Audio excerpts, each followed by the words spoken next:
southbound, I've been hellbound, riding on the midnight train. Going too fast now, think I ought to slow down, standing in the pouring rain. What's going on, guys? Tristan and Tony here with the One Hell of a Life Outdoor podcast. What is going on? And today we got on Brian Nelli, coming from you out of South Florida, the owner of Pushin Kayak Charters. He is a 4-time extreme kayak fishing champion, so we're going to get into that for sure. And has been a guide since 2010, so we want to get him on and talk about this crazy kayak fishing. Thank you for taking the time to come on tonight, Brian.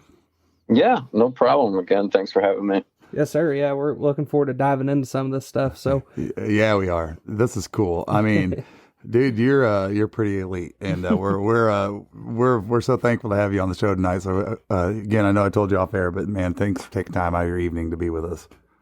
Again, no problem. Appreciate it. Absolutely. So, let's just get into a little bit of your background, Brian. I know you're down there in South Florida area. Are you a Florida native? Did you grow up down there doing this fishing thing, or? No, I grew up outside of Chicago. I stayed there until I was probably 21, 22. And as soon as I graduated college, I got out of there. Yeah. Made my way down to sunny Florida. Yeah, we did a similar thing, actually. We were in Southern Illinois, and my dad's job, I was 16 or 15 at the time, so it's been like 11 or 12 years, but they moved us down to Florida with his job, so we kind of did the same thing, escaped that Midwest cold. Yep. Exactly. Yep. So well, awesome, man. Well, kind of let's get into when did you start with this fish? It says that you were started guiding in 2010, but just take us through that. Yeah, just fill us in a little bit about your background and what got you into this, and tell us the story about Brian. Well, I used to vacation on the west coast of Florida with my family every year, and it kind of sparked my saltwater obsession, fishing. Mm-hmm. So during college, I was I got a degree in Parks and Recreation Administration. Looking to do a career in the outdoors. I kind of thought I'd get more into forestry, but that didn't happen. I got more into community type. I ran like athletic leagues and summer camps and stuff when I first moved down here. Cool. So I did that for a few years. But the kayak fishing, it was just I would fish from the shore for first few years I lived here, and then I had borrowed a little junky 10-foot kayak just to get me off the shore so I could get out there into some other things besides trying to make long casts from the beach. Mm-hmm. Right. I did that little 10-footer for a little while. Then I got like an inflatable, and then I finally got into like a respectable paddle kayak, and eventually, moved my way up into the Hobie kayaks, which are the foot pedal propulsion. And those have really become, the way to fish out of a kayak, just because you have the hands-free motion. It makes it a lot easier. I would imagine trying to do that depending on what the current's like or the wind or whatever, I'd imagine that's a huge advantage to be able to do it with your feet. Yeah, for sure. And it makes it way easier on my clients. Right. I bet. I get a lot of people that have never kayaked, and putting them in a Hobie with the foot pedals it makes the day a lot easier for them. I bet. Well, when did you start the guiding thing? I guess 2010, but can you kind of take us through that process when you got into that? Yeah, so I moved here it was like 05 or 06. Mm-hmm. And so then I was again kind of dabbling in the kayak stuff. I'd actually lost my job in 09. It was actually probably 08, I believe, somewhere around then. And I was just working part-time. And during that time, I was starting to do well in tournaments, and I was having people kind of contacting me and asking me to take them fishing. So I think my very first trip that was actually a paid guided trip was the end of 09. It was like December of 09. So okay. Then I just started from there. It was and '09, in the beginning I was part-time, working a part-time job, working at, Gander Mountain for a few years. R.I.P. Gander Mountain. Yeah, exactly. Yeah. And so I did that a few years, doing the part-time thing, kind of trying to build up, a reputation and, online presence. And then I think I did that for about 4 years part-time, and I finally made it to full-time, and I haven't looked back. I've been doing it for, what is it now, 2022, so 23 is like 13 years. Wow. That's awesome, man. And taking the step to kind of, go out on a limb to do that's, huge. A lot of people, I feel like, would be kind of hesitant to, go live their dream, essentially, Yeah, for sure, man. Yeah, it wasn't easy in the beginning, and especially, kayak fishing was new back then. Mm-hmm. So it was very nichey. It still is very of a niche sport. Mm-hmm. But every year we get more and more interest. Now, when you start going to these fishing shows and things, like almost every big company is kind of putting a kayak in their display. If you go, if you've been to ICAST or even I'm sure some of the other shows up north, you're going to see more kayaks and just some of the bigger company booths. Yeah, well, it seems like, it's a good, at least for, the ocean, I feel like I'd imagine would be a little bit different, but at least inshore and on, lakes and stuff like that, I feel like it's a good middle point between, somebody that can't necessarily get out there on a boat and then, doesn't want to fish from land. Like you were kind of saying how you got into it. Yeah, and you can make it as cheap or as expensive as you want. I believe that. Yeah, and I was just thinking about with you doing that and stuff. What is an extreme kayak fishing champion, Brian? I mean, that sounds cool to me, and I want to know about it. And I'm like going to be flipping through ESPN, going to be like, dude, where's the extreme kayak fishing championship? Because this sounds cool. Just the name of it sounds cool. Well, I wish we'd get that coverage, but probably a long way off. But yeah, so the Extreme Kayak Fishing Series is a tournament series that's down here in South Florida. It's an offshore specific, or at least it was, in the beginning, and now they kind of do some of these peacock bass tournaments as well. Yeah, so they host. They're depending on which year and what how many he's going to run, but usually it's like 3 or 4 a year. And it's offshore kayak fishing, no motors allowed.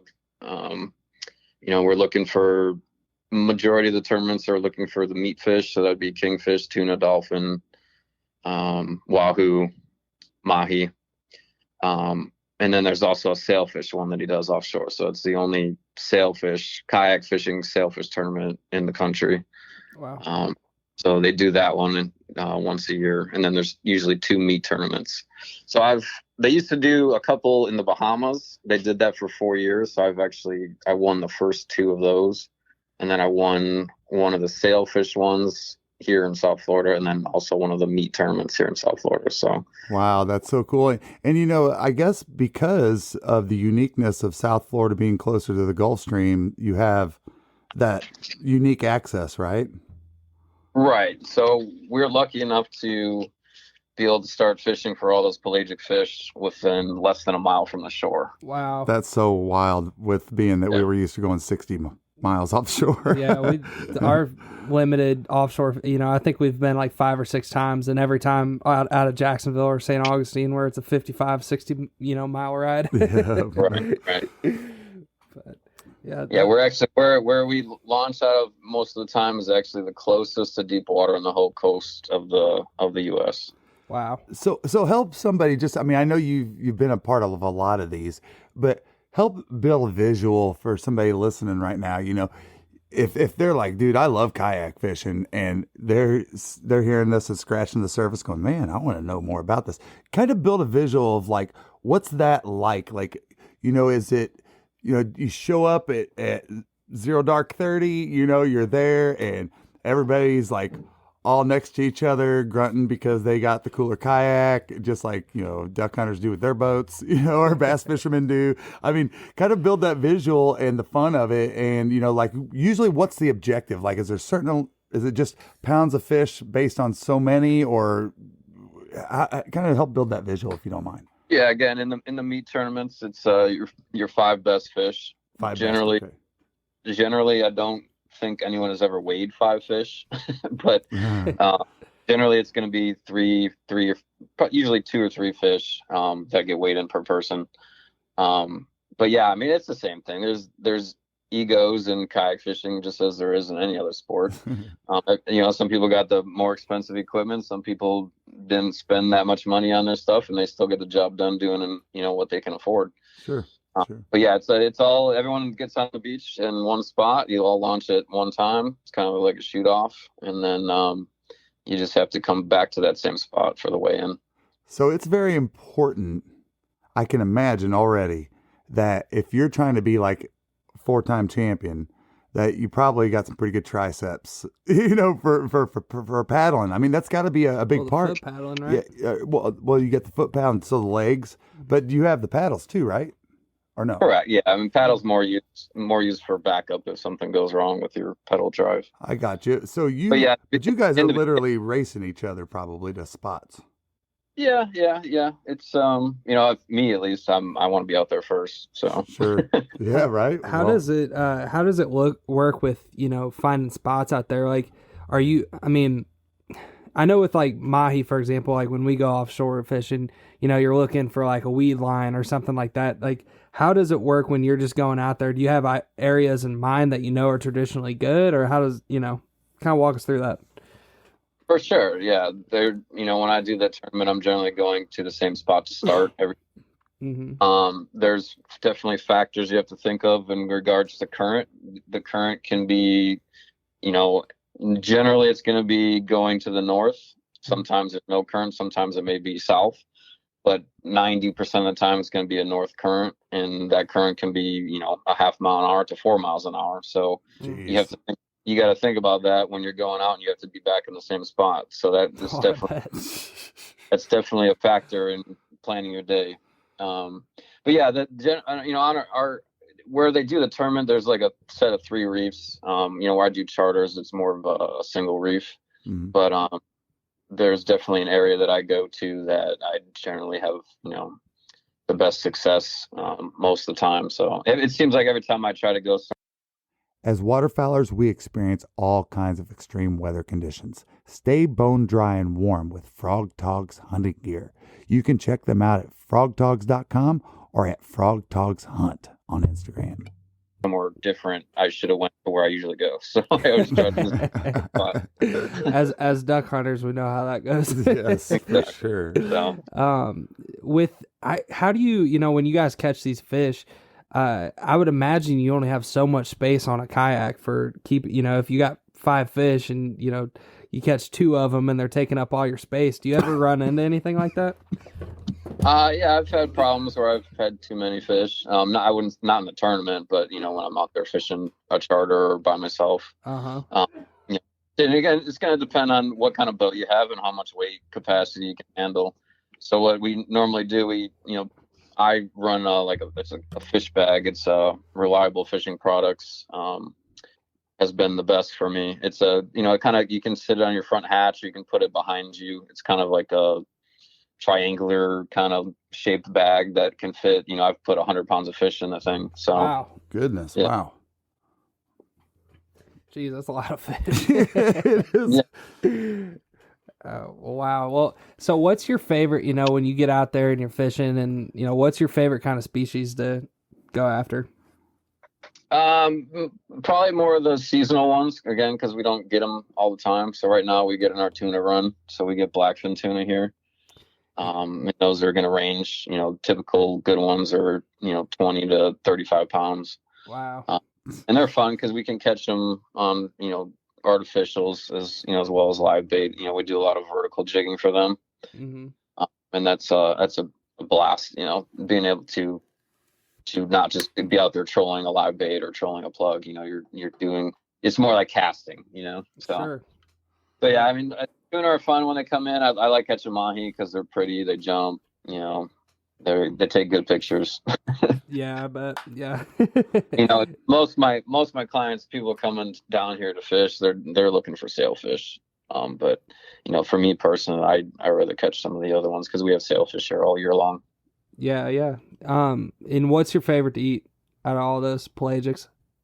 You know, I like cobia the best, and that's probably again because we don't get a lot of it. Yeah. It's real firm white meat, and mahi's all right. I like tuna until we've been catching them for a few months straight, and you kind of get tired of it. I would imagine, from a guide's perspective, from being a fishing guide, like we got a really good buddy that runs an outfitter for duck hunting in Arkansas, and by the end of duck season, he's just like, dude, I am so over duck season. And hearing you say that about tuna is kind of what I'm thinking about with the ducks. Right. For sure, man. So, I was telling, when I was talking to my daughter's boyfriend about, I was telling him that I said, Cody, you got to check this guy out, and because Cody's a Florida native, and we were talking a little bit before the podcast, and what do you do about sharks? I mean, without that, to me, I'd love to sit here and tell you about how much of a badass I am, but to be honest with y'all, I mean, I've caught gators and I've done some crazy stuff in my life, but it's intimidating to me, even though I'm a Navy guy. It's intimidating to me to be on a kayak out where there's a predator that can just, I guess it's just the luck. It's no different maybe than surfing or whatever, right? For you guys? Yeah, that's obviously it's the number one question I get, especially from people that haven't been in the ocean before is what about sharks? Mm-hmm. So it's, there's sharks in the ocean. So they're there. It's not something you need to be concerned about and worrying about the whole time you're out there. Right. We do have encounters. Most of the time it's, if you're fighting a fish, you're going to get one chasing that fish down. A lot of the times you're not even going to see it, but you'll know that it grabbed your fish and you're going for a ride because he's trying to take that fish off your line. Sure. But, there's sometimes, especially in the spring, we get hammerheads that come up to the boats that are real curious. But again, I've never had anything where they're an intentional kind of, they come up to mess with you, Right. So you do have encounters, but it's never been a factor where there's concern over them. It sounds like us and gators in the marsh, really. Yeah. Well, a lot of people, I'm sure you're running into several duck hunters, Brian, where, kind of the same thing with gators. People are like, from Arkansas, for example, they're like, I'll never go down to Florida and duck hunt with them gators. You guys are crazy. It's like, really not. They don't bother us. I probably paddle over or step over a few gators when I'm duck hunting. So. Oh, so you're a duck hunter as well? Yeah, I duck hunt. Yeah. Oh, nice, man. So down there in South Florida, or do you travel, or? Yeah, I've done like snow geese and stuff. I went to Arkansas and did that, but I mainly down here and then like North Florida. Oh, nice, man. Heck yeah, man. We started, funny enough, being from Illinois, we never duck hunted in Illinois. Yep. Big deer hunters, but it took us moving to Florida and a friend asking my dad to duck hunt, several years ago, and now we're obsessed with duck hunting. Yeah. That's where we cut our teeth, was down in the marsh, for sure. I still remember my first time, and it's always addicting, still addicting to be out there. Yeah, we always try to make a few trips back, Central Florida area, usually to duck hunt every year. Yeah, it's definitely a good time, and we've been out with Williamson Outfitters. They're over on the Gulf side, and just a great place to go out. Yeah, you know who he is, and just an incredible establishment, and great place if you want to go after chasing some of those diver ducks. That's right. Yeah. So, but man, and Tristan, sorry if I'm stealing your question, but it's a good one, and that is for people like us that have never caught a sailfish. Number one, even caught a sailfish, right? But number two, caught a sailfish from a kayak, and we're talking about a decent fish here. Can you go into what kind of physical shape you have to be in to land like a big fish like that? And then I guess as a two-part question, how do you factor that into your clients being physically able to be able, like, I'm sure like you probably have some kind of requirements that they don't set themselves up for failure. So, and I hate to give you such a loaded question, but could you kind of answer that? Yeah, with the fish in general, it's not about trying to fight the fish and wear yourself out. It's more about letting the fish wear themselves out. So, Gotcha. you'd use your drag right and let them tow you around a little bit. Generally, a sailfish fight's going to take 15 to 30 minutes, depending on how they're hooked and how much of a pain they want to be. But again, it's just about wearing them out. We try to wear them down to where we can get a hand on them, but not to where, we feel like they're not going to be revived. So we do try to release every fish that we catch on the sailfish. Go ahead. Oh no, I didn't know, if you guys kept up, but I guess from a kayak, you can't really keep them, I guess, I would imagine. Yeah, by law, you're supposed to keep the fish in whole condition until you reach the shore. So technically, that's not really going to happen in the kayak. I'm not going to drag a whole sailfish to the beach. So, right. Well, I don't care if I was in a kayak and I had a sailfish laying next to it in the water, the deep blue ocean.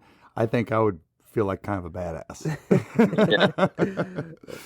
Well, you said that's the number one thing people come to. To your guide service for, right?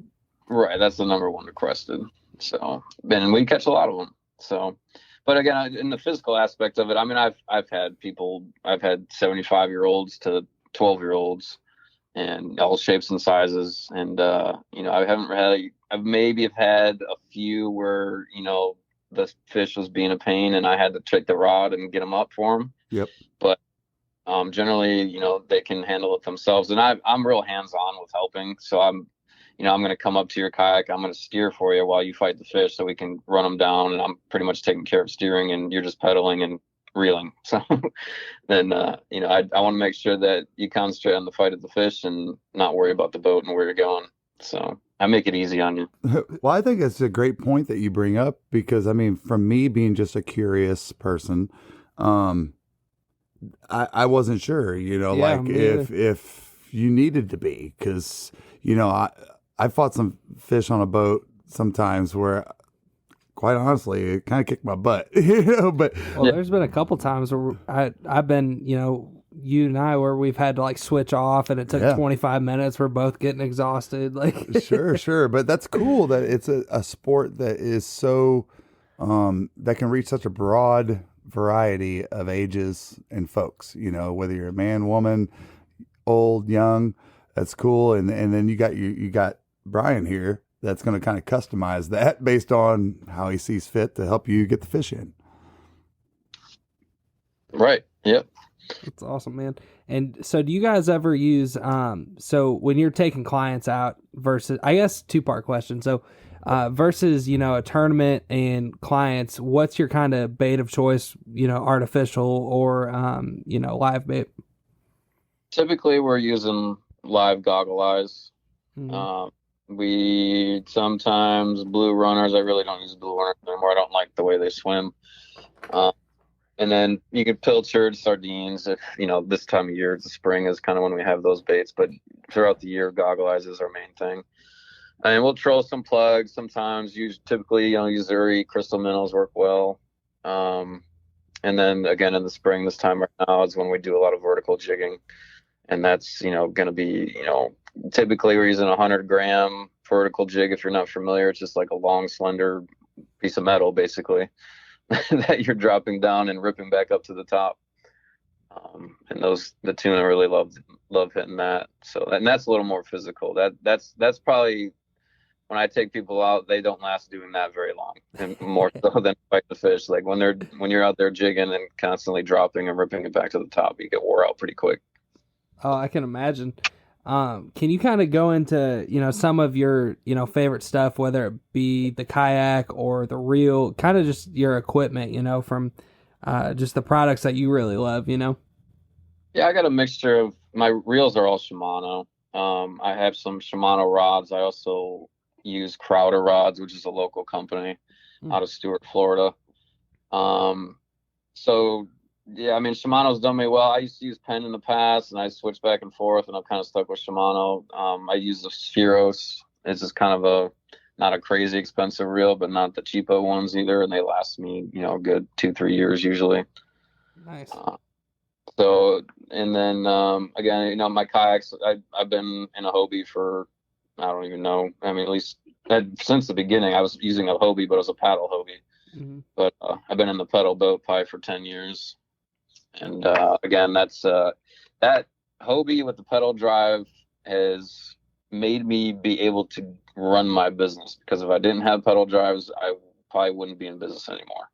That's made it so much easier on clients to be able to do it. Because I remember when I was taking people out in paddle kayaks, and it was complaining and blisters and like trying to paddle the boat. It was a nightmare. So having that pedal drive is really kind of enabled me to do this. So yeah, I can imagine. I mean, like from a duck hunting perspective, in a place like Arkansas or something like that, having a side by side to take, clients out to the duck blind versus, them having to lug everything out is kind of my duck hunting brain's where it's going.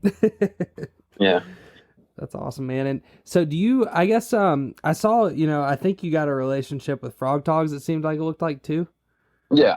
Okay, yeah. So we similar with duck hunting, and I kind of want to get into that a little bit because they're just, we, as consumers first found just their waterproof products to be amazing, but obviously, their waders and stuff like that are great for us duck hunting. Can you kind of go into that a little bit?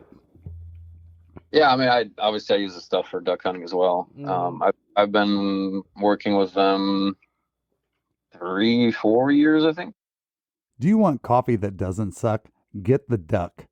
Dirty Duck coffee is made specifically for the waterfowl enthusiast. Enjoy flavors like Morning Wood, Dark Dynasty, Cinnamon Teal Snickerdoodle, and First Flight to unlock the flavor that you'll enjoy in the blind for years to come. Our friends at Dirty Duck Coffee Company are now offering all Zero Duck 30 followers a 15% discount when you use code ZeroDuck15 on your next order. Probably 4 years. And yeah, I use a lot of I use some of the lightweight waders for, when it's in the wintertime, it actually does get kind of a little cold, at least cold for Florida folk. Yeah. So, I'll use those, just to launch in the surf, and not, because just getting wet is going to make it much colder. So we kind of use that to get in the surf and just run and jump into the kayak there with like just a stocking foot waders. And those have worked really well for that.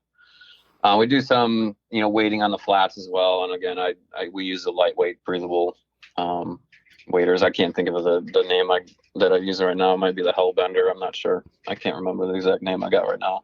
Awesome. But yeah.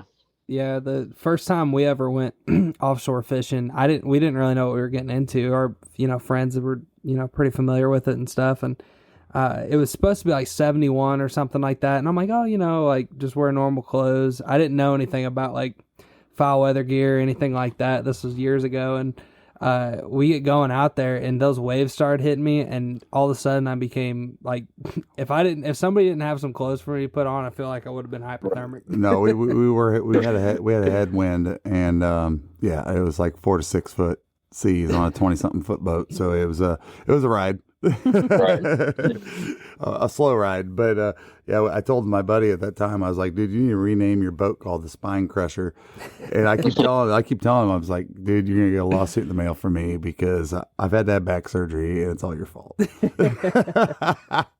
Yeah. So anyway, but I don't know if I'm skipping ahead or if this is even on the list of the outline, but Brian, if you're somebody, one thing I'm a big believer in, and it goes back to a guy that I met that we used to talk a lot about golf was, there's so many things that you can do wrong on a golf shot. I mean, there's hundreds, right?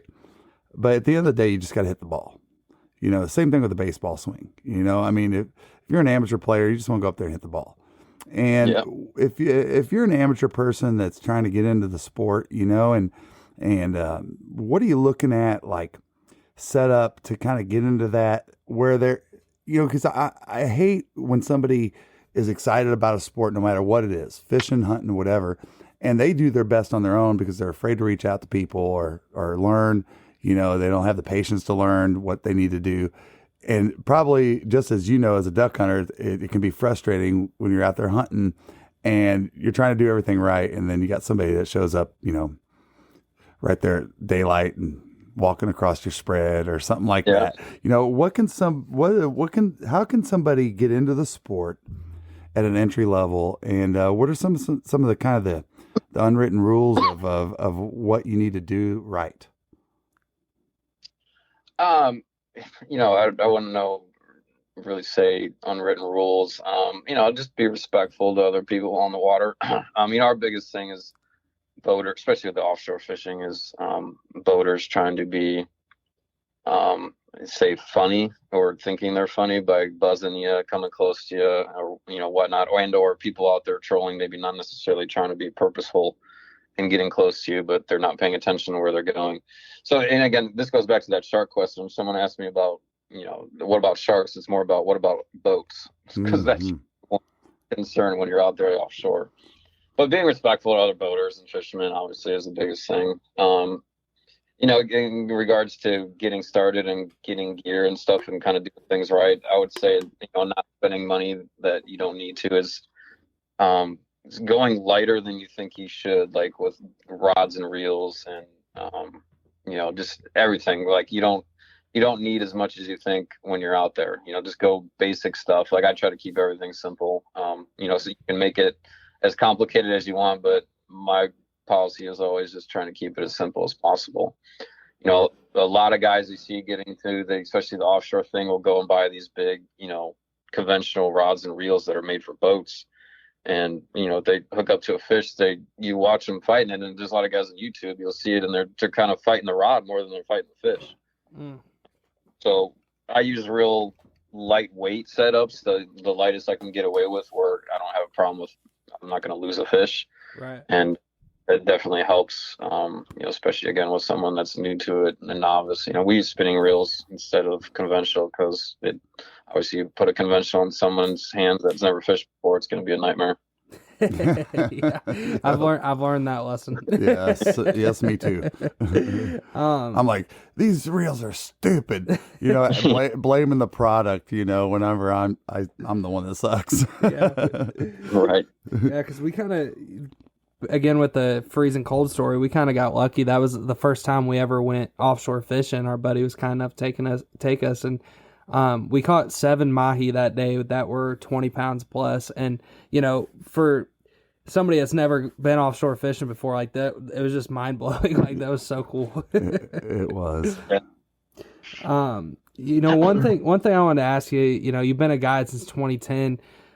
What's kind of the craziest fish story, or kind of the craziest thing that you love to, your favorite story, I guess, over all that time? It's a lot of time to be doing what you're doing.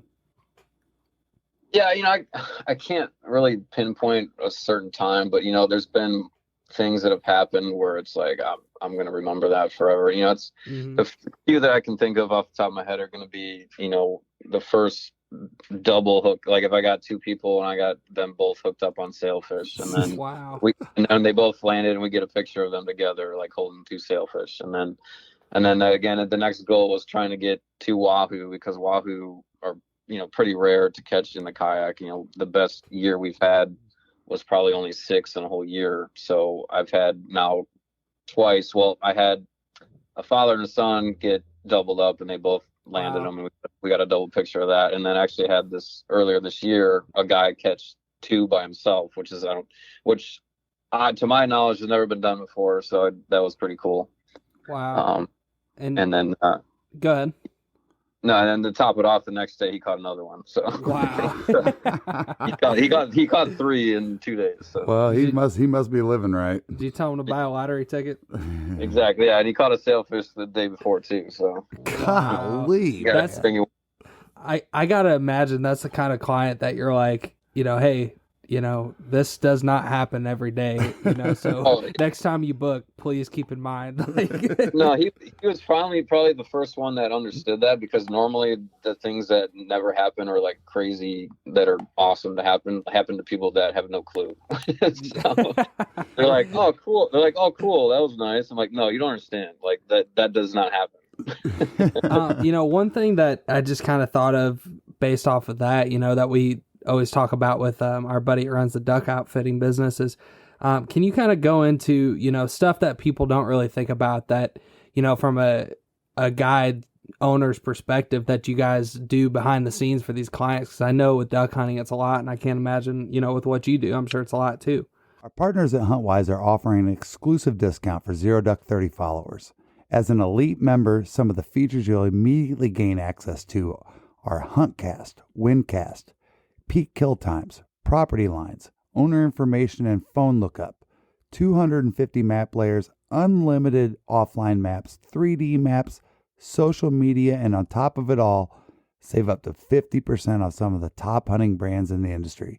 Download and explore the #1 hunting tool set today and save 20% by using code DUCK30.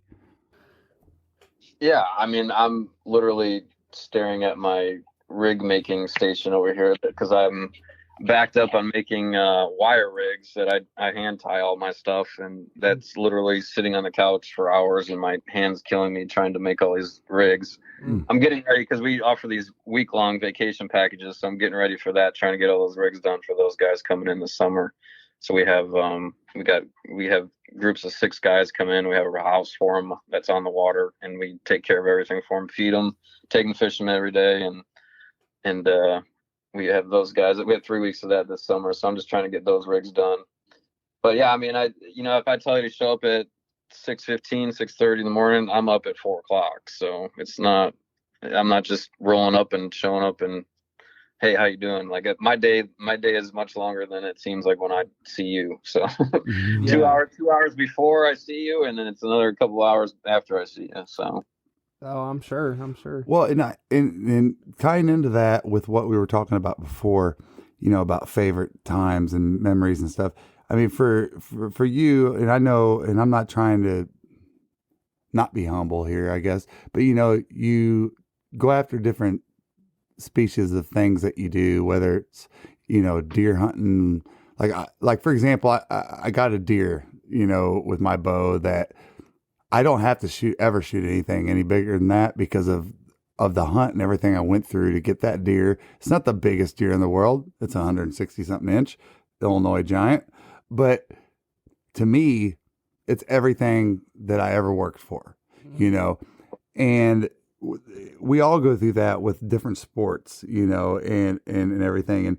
And I'm just wondering, with you, where you're at in your stage, and where I'm at, and Tristan, old soul, where he really is, at such a young age, is some of our best memories now are watching other people have success. Right. They're more important, and they shadow over anything that we do personally anymore, and I got to imagine that's where you're at. For sure. Yeah, I could care less about catching a sailfish, but when I see someone joy after catching their first sailfish, it makes me smile. So it's honestly, it probably really is the only reason I continue to do it, because it keeps me excited to be out there, because it's like, again, it's someone new to it getting to enjoy what I enjoyed. Right. And I really enjoyed in the past. I still enjoy fishing for myself and fishing with other people, but to see their excitement is what really matters, Yeah. I've ran into that in just so many different sports with folks, and, I talk with Cade Delta Hunter Outfitters, our good buddy, and he told me one time, he goes, what I do, why I do what I do? He just said, we had a successful duck hunt that day, and he's just like, it's because of that. He goes, I can shoot. I've lived in Arkansas all my life, and to watch you guys freak out because 3 pintails landed in the spread, right? He goes, is just what I live for, and so that's so cool. And I had an inclination. What's that word? Inclination, yeah. An inclination about that with you. So that's cool. And that's, I mean, that is just an honest guy speaking from ground level about why he runs this business. And I think it's awesome. Yeah. Appreciate it. Can you go into, where people can get in touch with you to book a fishing trip and all that good stuff, Instagram and all that?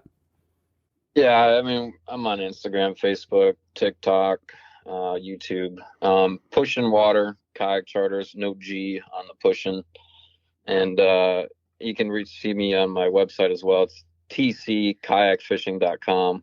But if you just Google Pushin Water Kayak Charters, you'll find all the info you need. And again, on Instagram, Facebook, all those social media outlets. That's great, man. Well, thank you so much for your time, Brian. We had a blast getting to talk something a little bit different than what we're, used to. No, I'm just sitting here going, dude, I can't afford to do that. Or my wife is going to, of 30 years, is going to leave my ass. I mean, it's just, man, but I would love to experience that once. I really would. And if I'm doing it, I'm definitely going to be giving you a call, Brian. Thank you again. You're welcome. Come on down. Yes, sir. Sounds good, man. Thanks, Brian. All right. Thank you.